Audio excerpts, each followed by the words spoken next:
Happy New Year. Do you think even your batting is also struggling a bit? Late recovery is the main reason because Indian batting is struggling like hell. Yes. Sorry. Was there a question? Sorry. Even Aussie batting is struggling a bit. Do you think so? Yeah. Oh, I think no doubt. There's times where we would have liked to score some more runs. That last game in Melbourne, would have liked to push that lead out to 400, 500, being in such a good position.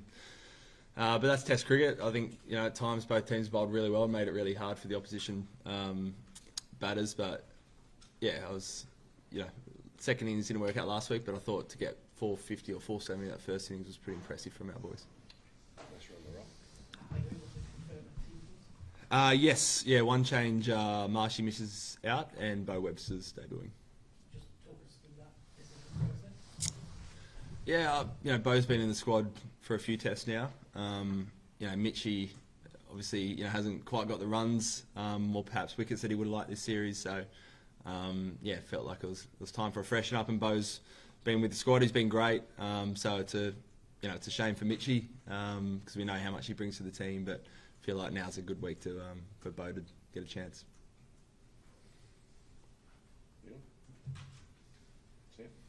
Pat, it's obviously a tough conversation to have with Mitch as well. How did he take the years and what did he say about signing more guts and getting around the team? He totally understanding. I think his words were, didn't not necessarily blindsided. He knows he hasn't scored the runs or wickets that he would have liked, so that makes you vulnerable.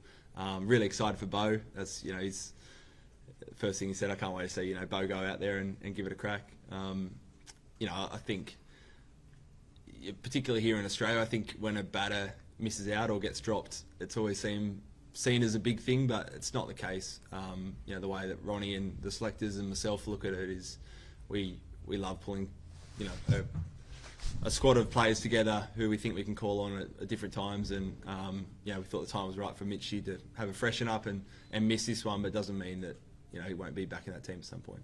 Right.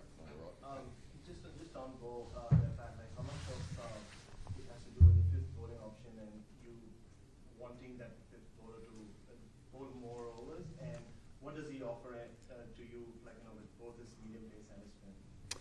Yeah, that was definitely a factor. Short turnaround. I think it's always nice to have kind of a fifth bowler that perhaps he bowls quite a lot for Tasmania, so if we need a call on that, we can. I think firstly, if you're going to bat six, you pick for your batting, which I think he's shown his shield over the last couple of years when he takes the game on, and he's really changed some games for Tasmania. But I'll sit down and work that out today. But I think particularly that pace bowling's Beau's going to be handy, and we've got obviously Nath, but also Trav with some handy offies when needed. So in terms of the with Mitch, are you going to need him to bowl more in future? Should he come back in, relative to what he's been able to do this series? Is that a broader conversation? Not necessarily. We've spoken about it a lot. He was in the side this summer for being a top six batter. So that's generally a guiding principle when you pick in the top order, not always. I think when he's at his best, he gets in the side on his batting alone, and his bowling's a bonus. Obviously got guys like Cam Green who will be back in the mix at some point as well, who provide some other bowling options. So no, not necessarily. Pat, yourself and Mitch Stark have bowled a lot of overs in this entire tour. As pace bowling duo, what has been your routine off the field when you're recovering, the recovery process? If you can take us through that. Yeah, it's I think it probably starts before the series, to be honest. I was lucky I had a really good lead in, so physically I feel as good as I have for years. That really, that opportunity's set me up really well, and I think Stark is the same. Always kind of carrying something, but we both started the series in pretty good shape. In between tests, it's not much, to be honest. We're maybe walk a few laps, get a massage, jump in an ice bath or something, but we save all our overs really for the game. I just want to know, what do you make of the pitch, and will it assist this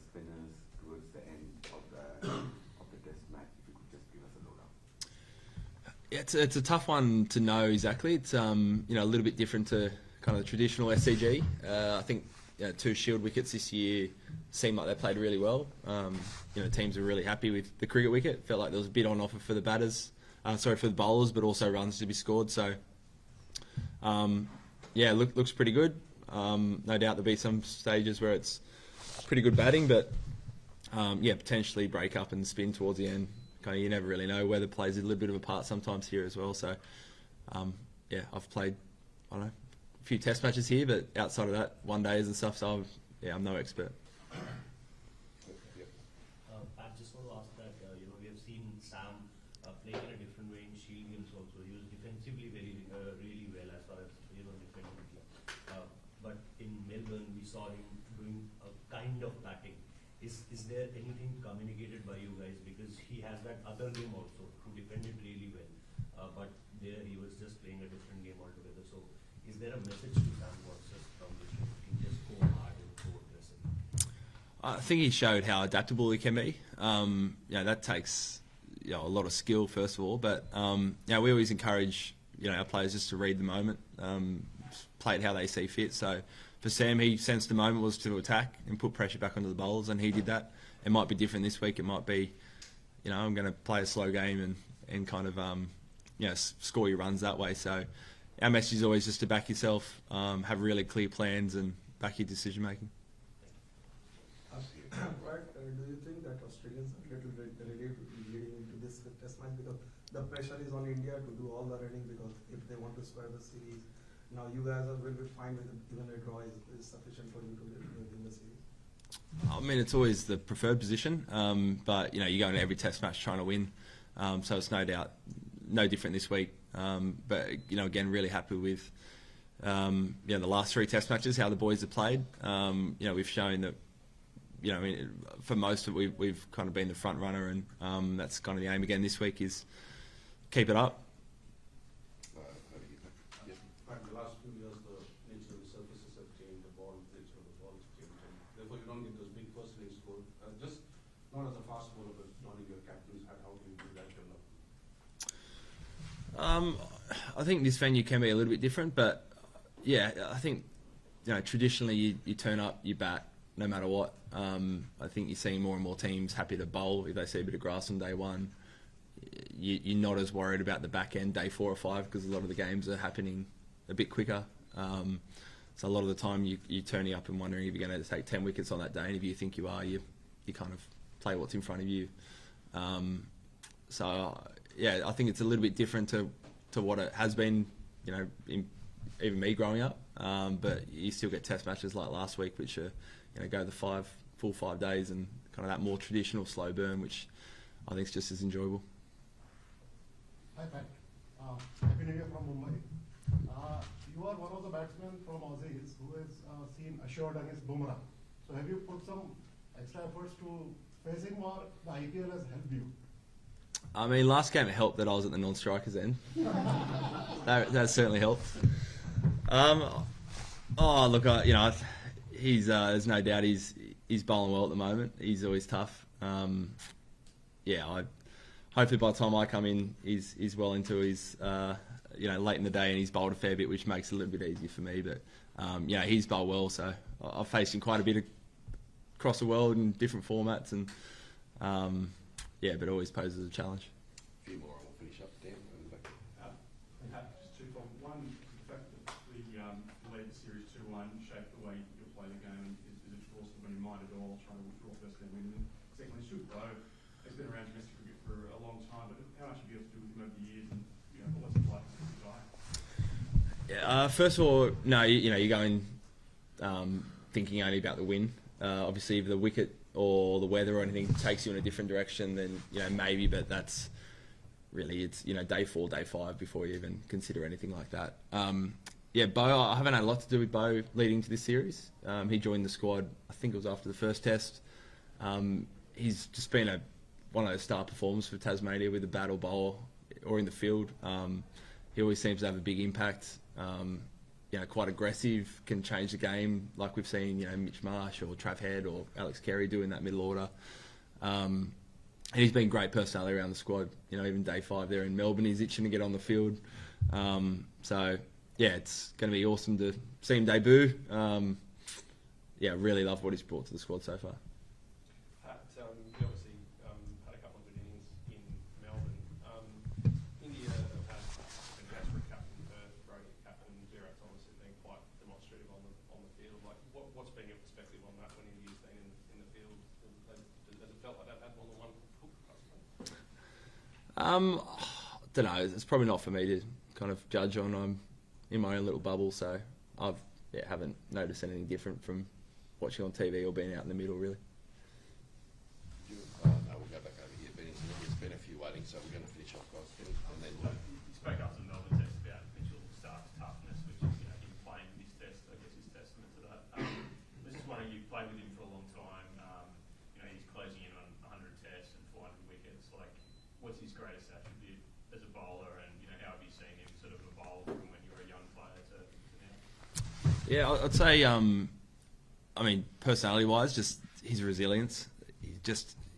He's bowled 145 kilometres for 15 years now, it seems like, and a lot of overs. And you just don't do that without always dealing with different niggles or setbacks, and he just grits his teeth and gets on with it. He's the one player who just refuses ever to talk about being rested or rotated. He just wants to go out there and play for Australia, even if he's had some quiet games in the past and people are out to get him or whatever. He's still just he just wants to turn up and play. So I just have huge admiration for him from that point of view. As a bowler, I think he's adapted a lot. Particularly in the last, say, 5 years. He's now got a wobble seam. He uses his bounces quite well. It's not just that get it full, try and swing and hit a front pad. He's got a lot of different strengths. He comes around the wicket to right-handers. So I think he's just really proactive. He knows his skill sets really well, and he's an absolute dream as a captain because you feel like you've got 5 different bowlers in one. sorry, so you did have your hand up earlier, yes. So I just wanted to ask about your batting. A couple of years back, you had publicly said that you were caught between the T20 and the Test ongoing. So what did you do to change? And just not, you do the great knock in Ashes, the World Cup semi-final in India, and here, of course. So how important is batting for Pat Cummins, the captain?